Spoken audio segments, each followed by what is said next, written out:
Hello, welcome to the Wildline podcast. I'm your host, Dan. This is a podcast about movies and how much money they make at the box office. Today is going to be a little bit of a special show. It's the middle of the week, and I wanted to do a brief overview of the ongoing saga of MoviePass, the subscription-based movie ticket service that allowed its users to see essentially unlimited movies for $10 going to the actual movie theater.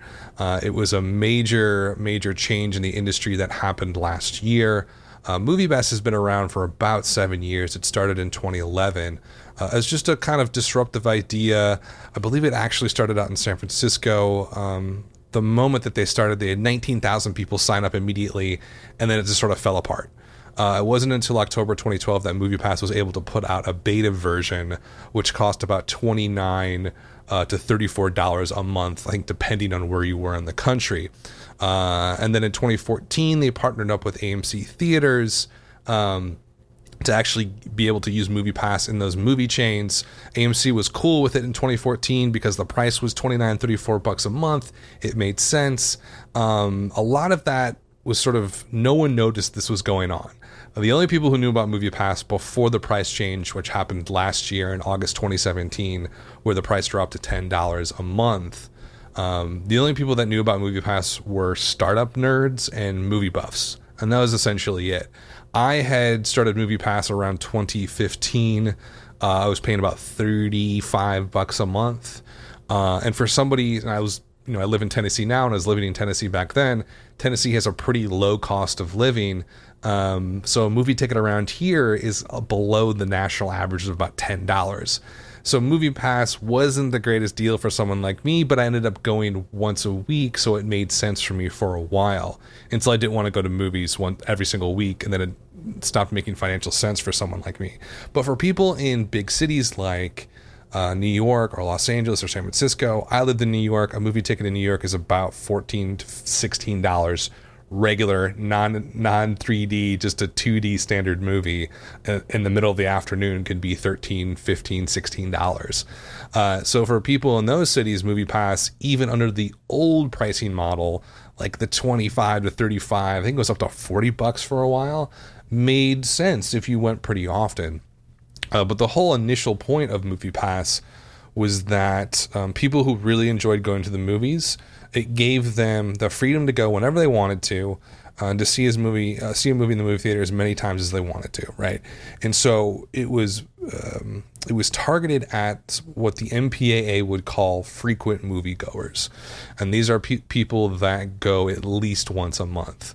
That was the core demographic of MoviePass in the early days.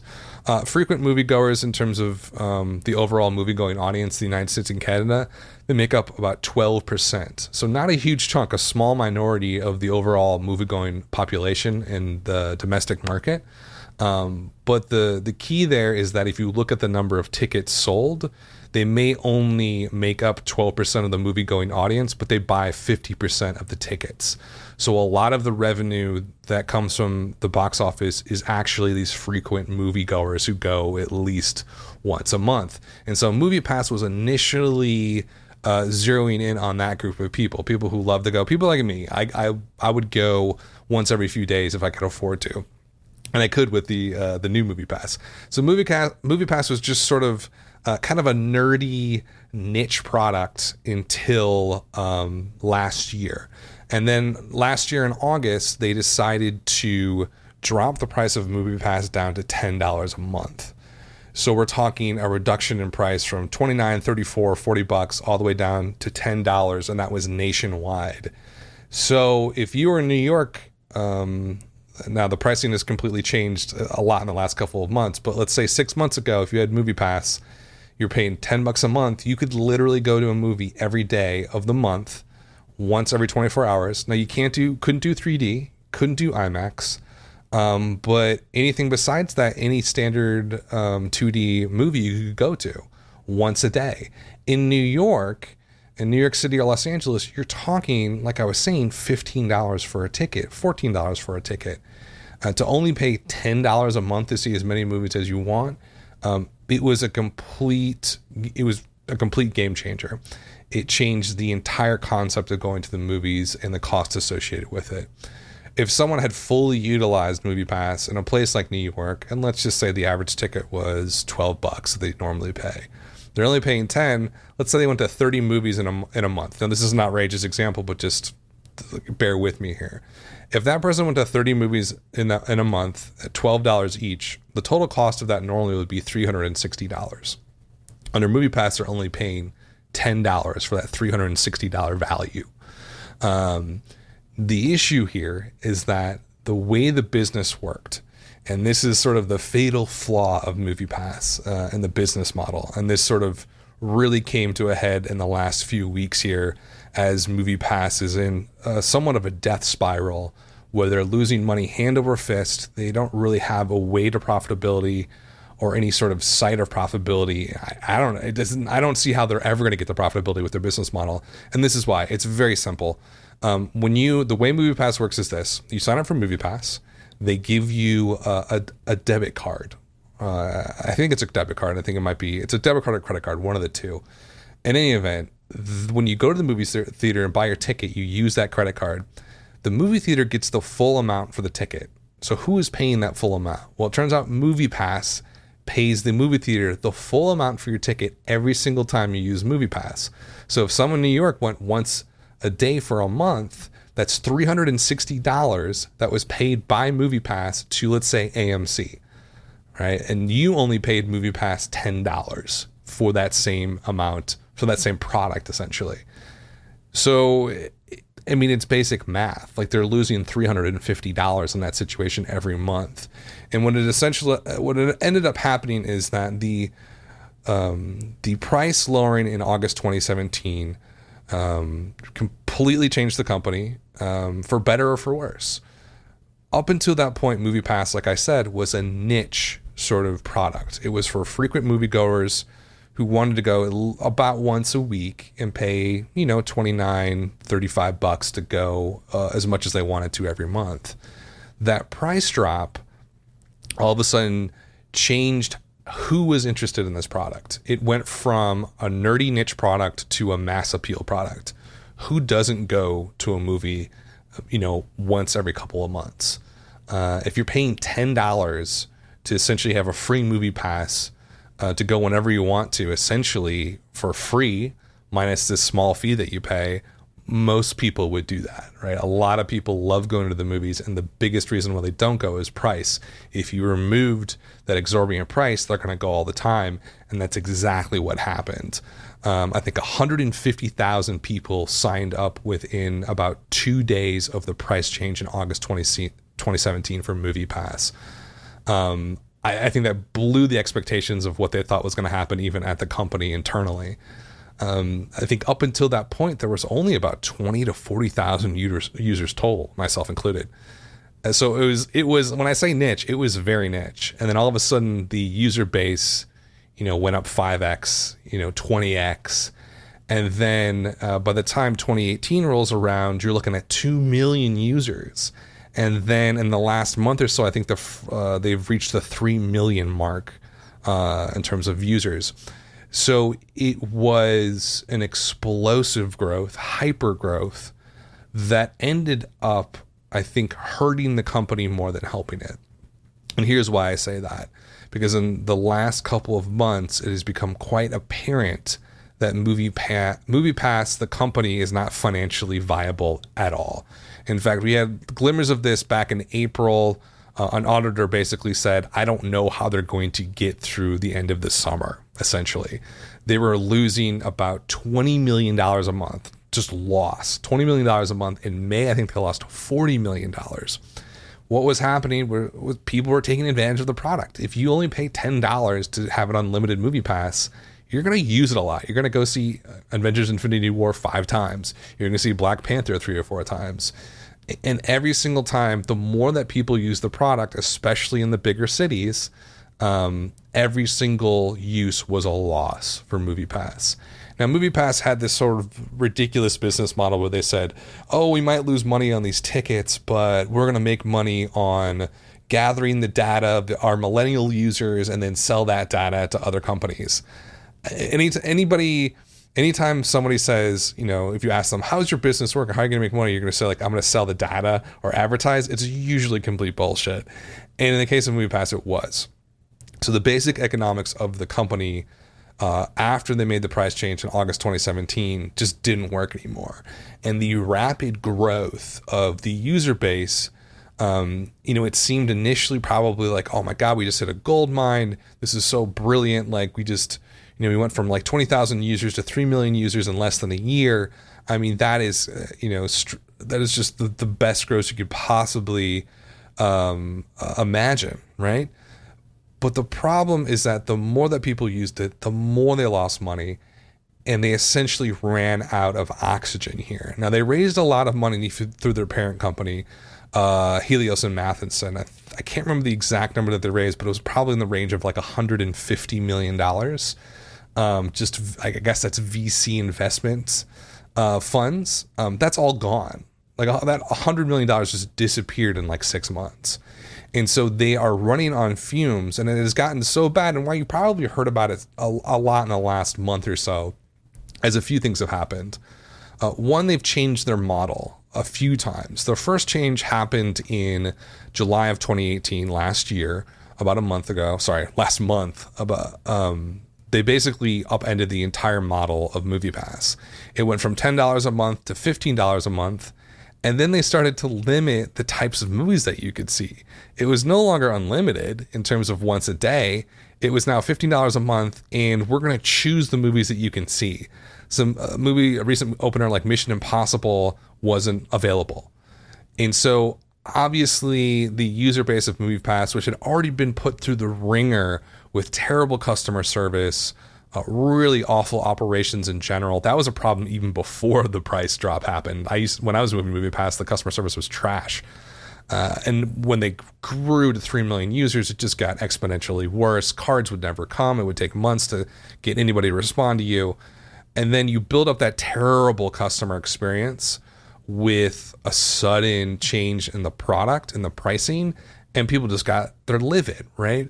And then on top of that, right after they made that change, and this is the death spiral part, this is sort of the tragic fall of the company, you could tell that this is on the horizon. And if you were paying attention and following the financial information about the company, the parent company stock had basically cratered and tailspinned right into the ground.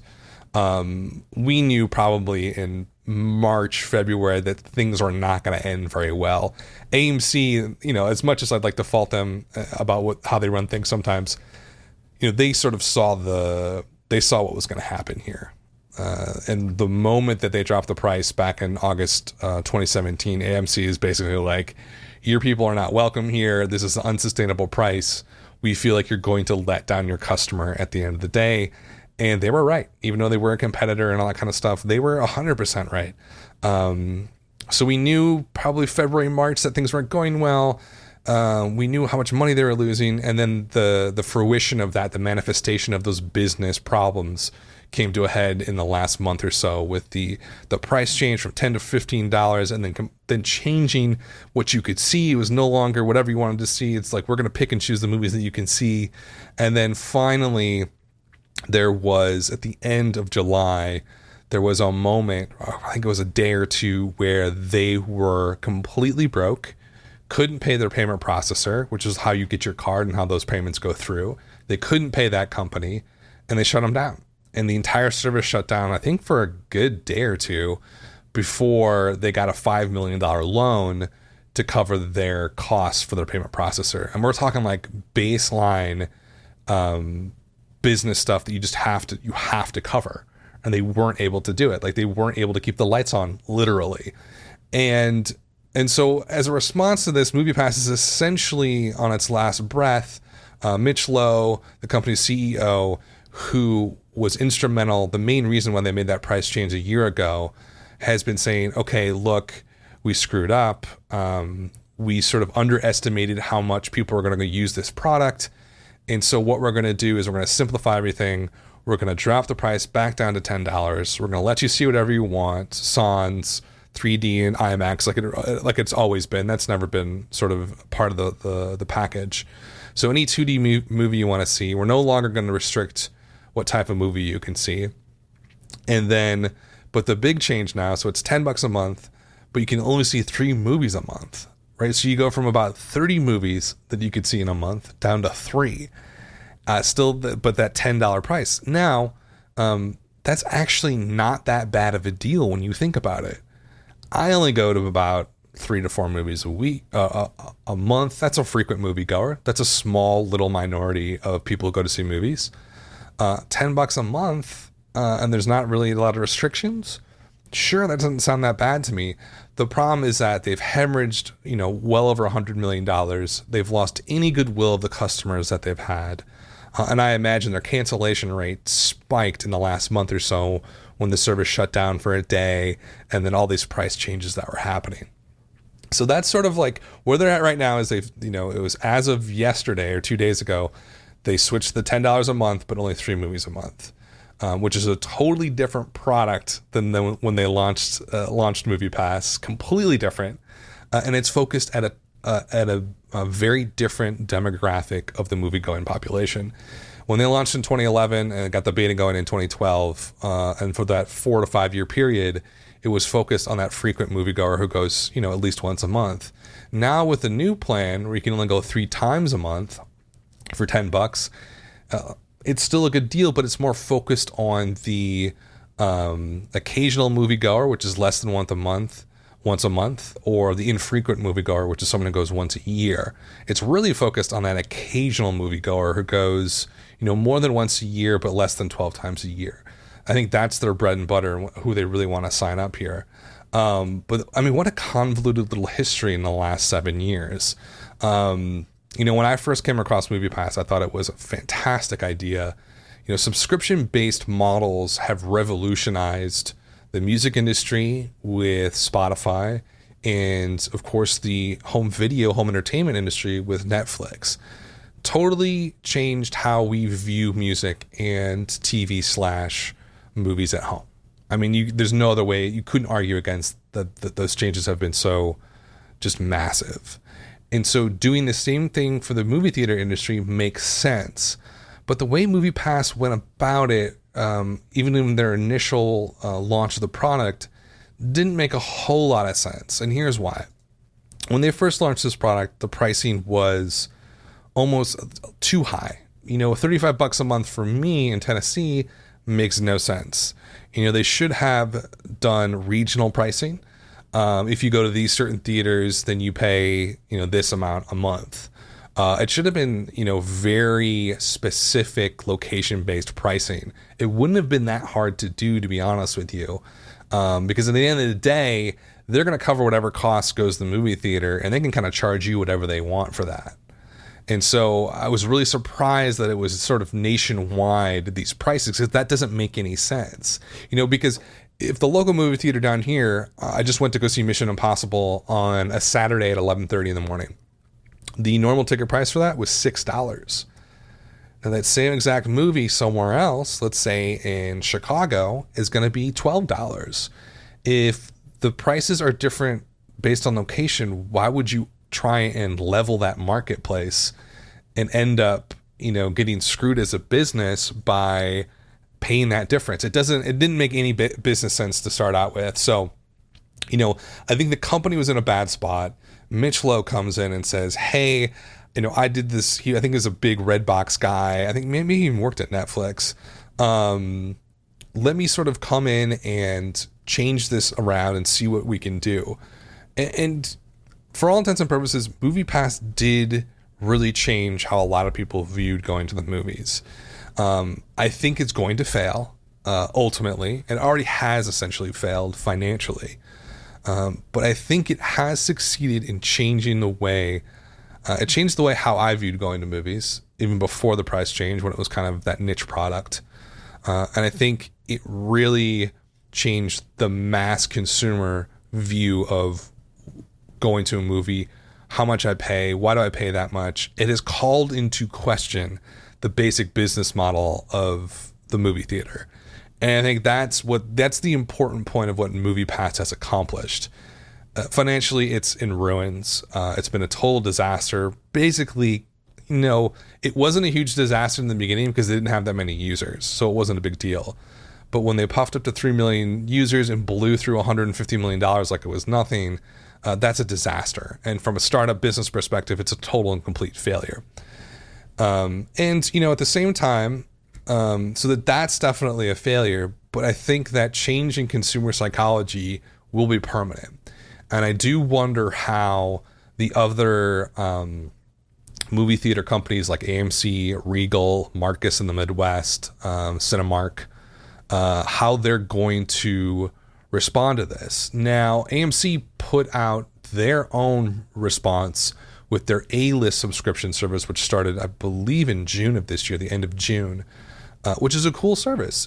3 movies a week, no restrictions in terms of IMAX 3D. You can go see whatever movie you want, up to 3 a week, $20 a month. That's a really good deal. And I think you get maybe even a cut off of concessions. I'm not sure about that.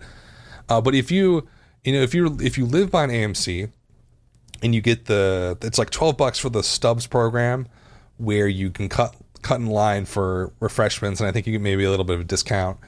And then you add that with A-List, you've essentially signed up for a subscription to your AMC theater, and you said, I'm going to go here pretty often. If I even go 3 times a month, I'm going to save money. If I go more than that, I'm going to save a ton of money. And so AMC's response was, let's do what MoviePass did, the concept of it, the subscription model. Let's take that and make it work for our business and have it, give us a profit as opposed to losing $350 a month per user. And so, AMC is super conservative. They're a big corporation. I was surprised that they did what they did. And I'm really interested to see what's going to happen now that MoviePass is in this death spiral. I don't know how long MoviePass is going to last. It could last another week. It could last another month. I don't think it's going to make it to the end of the year. I was surprised that it made it to the end of the summer, and may not. We still got about a month left of summer. But that consumer psychology change, I hope is permanent. The movie theater business in general, just to give you kind of a high level here, in terms of ticket sales have been declining since 2004, or actually 2002. So in 2002 was the height of ticket sales in the domestic box office. It was about 1.5 billion, if I'm reading this right. Yeah, 1.5 billion tickets. That's a lot of tickets, right? And so what has happened since 2002 has been, it's always declining essentially, sometimes quickly, sometimes slowly. But now, last year we did 1.23 billion. So we're about 250 million plus off of what the peak was in 2002. And you're thinking, okay, it's almost like 300 million tickets, if I'm going to be honest. Let's just say it's 250 million tickets. At the average ticket price of about $10 a month, that's a lot of cash, right? Why can I not do math in my head? It's so ridiculous. So that's what, $2.5 billion off what they should be. And that's a huge chunk of change. And then, so you sort of add that into ticket sales are declining, right? You add in the issue of really enhanced competition, or increasing competition, I should say. Streaming, Netflix with the DVD program back in the early 2000s was competition. That grew. Then they switched over to streaming in 2007. And streaming in and of itself it feels like an existential threat to the movie theater business. And, the one thing you got to remember about the movie theater business, it has been through these existential threats before, right? Post-World War II was probably the height of the movie theater business. And then right around 1950, 1951, here comes TV. And then that was the existential threat. So why would someone go and pay 20 cents to go see a movie when you can just watch your black and white TV at home? And it survived that. And then you had video in the, I guess, late 70s, early 80s. You also had like reel to reel, I guess you could do at home in the 60s and 70s, but that wasn't really seen as a threat. Then you had VHS. Then you had cable TV in the 80s. And then, of course, you had DVDs in the 90s. So there's always these threats to the movie theater business, and it has always overcome those threats and found a way to do that. Now it feels like they're going to find a way to survive the threat of streaming. But what it's going to take is a change in the entire business model of the movie theater. Ticket sales are not going to go up. I don't see them ever going up ever again. We're going to drop below probably 1 billion tickets sold here in the next, I don't know, maybe 4 to 5 years. It's going to drop below that $1 billion mark per year. And that is only going to get worse as streaming becomes more prominent and home entertainment systems become more advanced. And that's another issue. As TV prices get bigger and bigger and the price gets lower and lower for higher quality, there is an inclination for somebody to just say, like, why would I spend $12 to go see a movie when I can just stay at home and watch, every movie that's ever made, for like $1 or like $3 or for $10 a month on Netflix or whatever it is. It does become an existential threat at that point.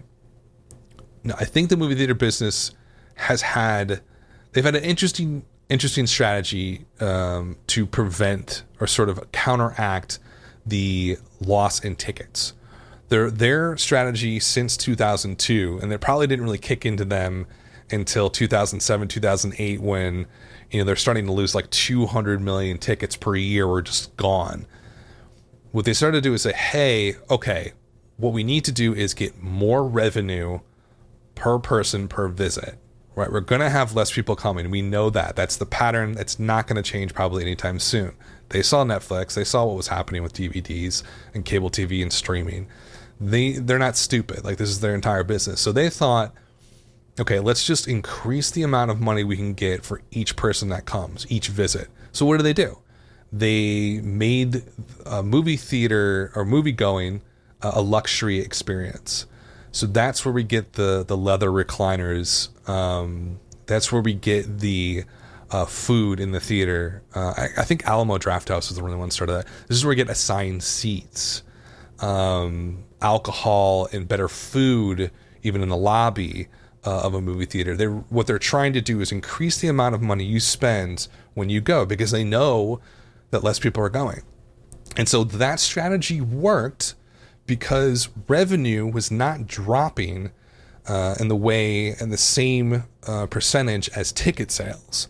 So the revenue was staying kind of okay. It was actually growing every year ever since 2002 for the most part. If you look at just actual revenue at the box office, in 2002 it was 9.1 billion. Last year it was 11 billion, even though 250, almost 300 million less tickets were sold. So they succeeded in separating that gap. Now, of course, there's inflation involved. I'm not going to get into that right now. But they succeeded in increasing the amount of revenue per visit that happened. The problem was this. And this is where sort of MoviePass comes in, swoops in, and exposes the weakness of this business model. People really like going to the movies. They always have. They have for the last 80 years in this country and worldwide. It's just a leisure activity that human beings really enjoy. There's something special about it, something magical about it. They like to go see a movie with a group of people in a really big, dark place that's cold, usually, and that big screen with the big sound.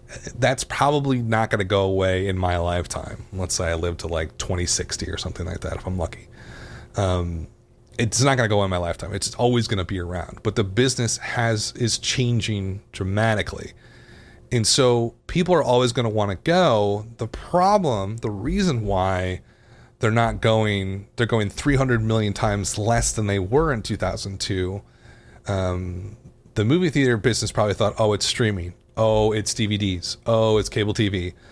Oh, it's all these other activities that they can do. They probably focused on the competition. Meanwhile, if you take a survey of people and MoviePass and the amazing performance of MoviePass in terms of getting new people to sign up, the real issue is that the price of the ticket was going up. The price of going to the movies was going up so significantly. If you look at the real cost of a movie ticket 20 years ago, 25 years ago, let's say the early 90s, the real cost of that ticket, and I've looked at this before and I've done all the inflation calculations, I've looked at the average ticket costs as well. The real cost of that ticket was half of what it is now in relation to the average income of some in the United States. So the ticket price has essentially doubled in percentage of what it costs you to go. Has the experience doubled in terms of what you get out of it, your utility of it? I would argue probably not. Like, there's the leather seats are nice. The popcorn still tastes pretty good. The experience has been enhanced with IMAX and 3D, which were also other avenues with which the movie theaters try to increase the amount of money they were getting out of you per visit. Right? 3D tickets cost more. IMAX costs more. So that was their goal for the last probably 10, 15 years. The issue is that people stopped going because of that increase in price. The utility did not increase as much as the price increased. So it became almost like a self-defeating win in the same way that kind of MoviePass success has been. The more that movie theaters enhanced the experience of going to the movies in terms of, making it a luxury experience, the less people went because it just cost more. And people were making, doing the math in their head. It's like, do I want to pay $15 to go see Life of the Party? Do I want to spend $20 to see a 3D version of Mission Impossible? Maybe, but a lot of people were saying no. And so that's where MoviePass came in. There was this gap between the desire to go to the movies and the financial ability to go to movies that has widened and widened over the last 5 years. MoviePass slipped into that gap and said, people love going to movies, but they don't want to pay all this cash to go see them, so let's give them the option. The problem with MoviePass was that financially didn't make any sense because they didn't control the product, right? They were essentially wholesalers of movie tickets, and they were basically selling you a movie ticket for $1 when it cost them $10. Now, how does that make any sense? It doesn't make any sense. They thought that they were going to increase their customer base by 3 million people and then sell it to somebody. It's a really old startup tactic. Grow your customer base to 1 million people and then sell it for $100 million or whatever, because the customer base is what's worth all the money. That was the thought process with MoviePass. Didn't work out that way, and they're going to sort of go down in flames here in the next couple of months. And so it's interesting because despite the fact that MoviePass will fail, it has changed consumer psychology, and it has demonstrated that the movie theater business has a major fatal flaw in it right now, is that it costs way too much to go to the movies. Now, maybe AMC's A-list is a good solution, but here's the problem. With MoviePass dying essentially, or changing dramatically, will AMC keep those costs down to $20 a month for their program, which you can essentially see about 12 movies a month? That's still a phenomenal deal. It's double the price of MoviePass, but MoviePass is essentially dying. The question is, will AMC keep that price there? Because they could up it to $30 a month. They might even be able to up it to $40 a month. And if you're still going 3 times a week, technically, let's say the average movie ticket is about $10. If you go 3 times a week, okay, that's $30. If you do that 4 times a month, it's $120. AMC can increase the price to $40 and say, hey, we're only charging you, 1/3 of what it would, or not even 1/3. What is that? I'm so bad. Yeah, 1/3. God, I gotta trust my math skills. They could charge you $40 a month for the AMC A-list and say, hey, you're saving, you're only paying 30% of the actual costs of what it would cost to go to the movies, 12 times a month. That's where we come into problems, because the main issue here is, how do you value, or how do you put a price on going to the movies and what that means? The old way of doing it, let's say 2002 and on, the multiplex growth, and maybe probably the 90s on, has been, we can charge you kind of whatever we want, and you're going to show up because you want to see Transformers, or you want to see Pirates of the Caribbean. I'm like dating myself with these movies. You want to see the new MCU movies. You want to see Black Panther 2 or the next Wonder Woman movie. You're going to pay because you want to be a part of that experience. I think the broader issue here is the movie theater business has made an assumption about the value of what they're offering that's not actually there. And when the actual value of what they have is the seats is the location, is the exclusivity of that content. And with that, they need to rethink how they approach their consumer.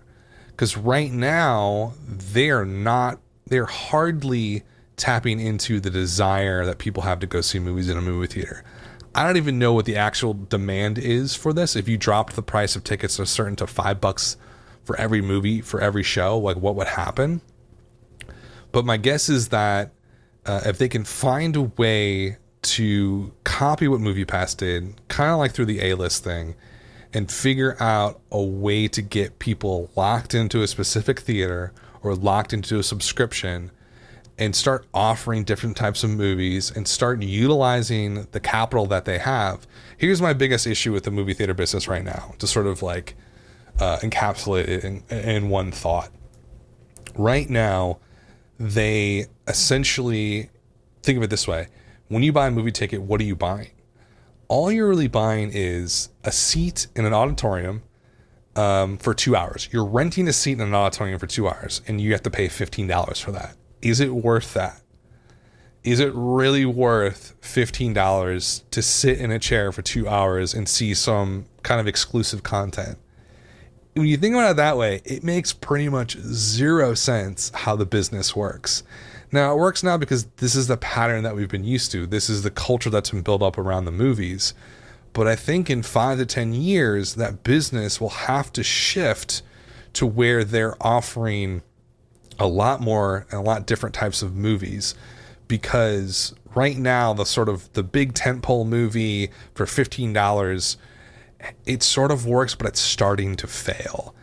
And as streaming and home entertainment and the ability to see any movie, any TV show ever made at the touch of your finger on your smartphone, wherever you are, the movie theater business will be pressured more and more and more to change. And how I see the movie theater business moving forward is this.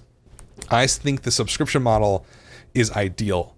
There's always going to be the casual moviegoer who only wants to go a couple times a year. The average moviegoer goes 4 to 5 times a year. Those people are always going to exist. When the MCU movie comes out in 5 years, they're going to spend $10, $15 to go see it.